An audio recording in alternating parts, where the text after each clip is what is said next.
Hi, this is Kim from San Diego Yoga Studio. Welcome to my home office. I'm obviously not in the studio today. I'd like to talk a little bit about running a sustainable yoga business. Whether you have run a business for a long time and you're just a little tired or frustrated, or you're just starting out.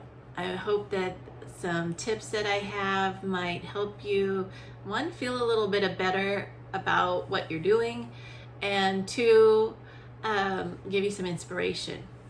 So my husband and I have owned our studio now for 19 and a half years. We survived the economic downturn in 2008. We had a flood in 2010 and we were out of business for over a month. We had an exodus of teachers not long after that, and then we had the pandemic. So there's been a lot of pivoting and a lot of being flexible. And I feel like looking back at things that I have done, I could have done better. And one thing is made boundaries for myself as far as how I wanted to deal with people and how I wanted to take care of myself.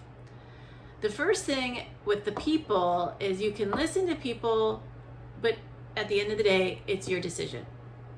Run your business your way. Second, make sure you have days off. Make sure you know how many classes you want to teach, how many hours you want to work.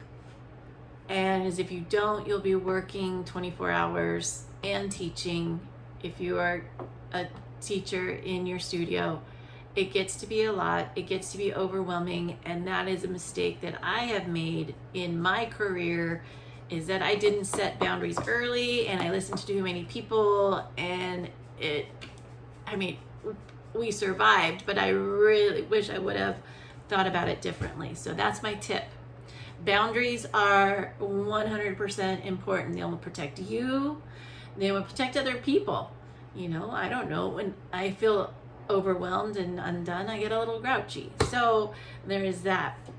Also, always be authentic with your people, with your business. It's a reflection of you. From decor on, everything is a reflection of you. So boundaries. And then you want to have authenticity.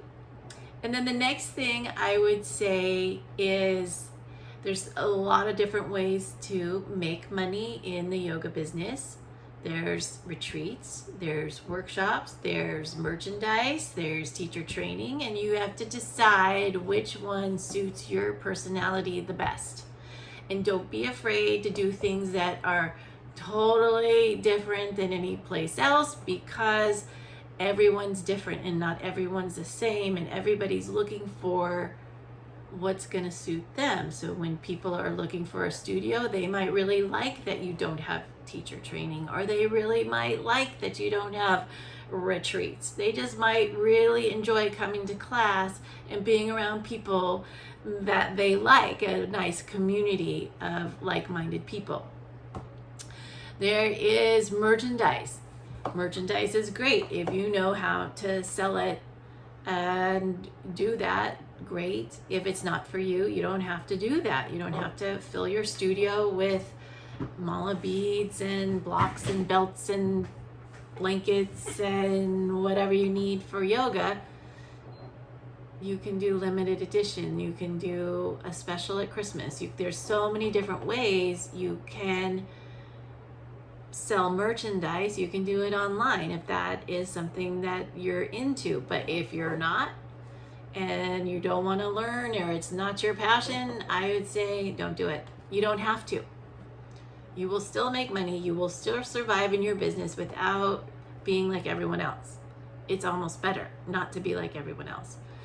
The other thing I would suggest is, so we have boundaries, we have authenticity, we have merchandise, and also other ways to make money, And now it's social media, which is so big. Oh, holy cow, it was hardly even a drip when we started running, my husband and I started running this business. So unless you speak algorithm really well and you've been grown up with social media, you don't have to do it. It's not going to make or break your business. So that is one thing that's been fed to everyone, is that you have to have social media presence to actually make your business run. I don't know, my business runs just fine. So I don't know what to say.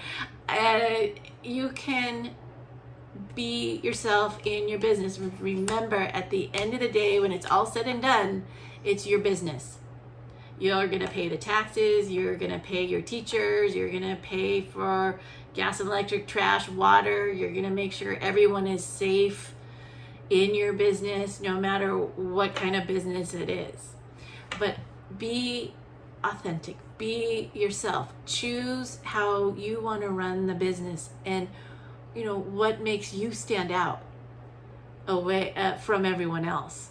And that is my tip my tips on running a small business today. I hope that you found this helpful.